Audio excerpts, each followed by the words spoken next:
Hey guys, welcome to the second challenge of this course. And this challenge, we're going to be performing operations.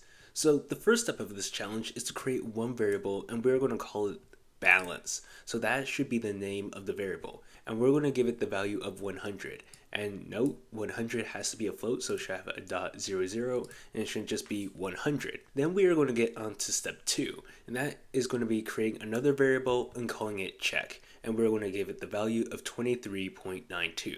Then for step 3, we are going to subtract the check variable from balance. So we're going to have balance, and then we're going to subtract check from it. Then step 4, we're going to use the if and else statement, and we haven't really discussed the if and else statement too much, but you should have a general idea of how to use it. And then we're going to use that if and else statement, and if the balance is greater than 50, then print balance is over $50. Else, if the balance is not greater than 50, then print balance is less than $50. So those are all the directions. This challenge is going to be a bit more complex and complicating than the first one, so pause the video and complete the challenge.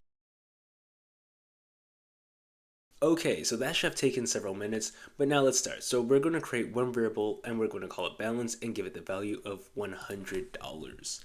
So we're going to go create our variable. So we're going to do balance, and we want to give it the value of 100, so we're going to do 100.00 like this. So this is the first step. Then step 2, we're going to create another variable and call it check and give it the value of 23.9.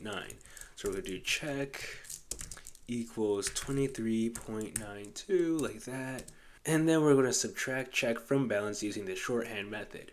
So we're going to do balance minus equals, and this is the shorthand method, because technically what you should have done if you want to subtract check from balance is you would do balance minus check, but we want to use the shorthand method, so we're going to do minus equals like this, and this is our shorthand method. And now we're going to use our if and else statement. So now we're going to do if balance is greater than 50, then we're going to print balance is over 50. So that's what we want to print.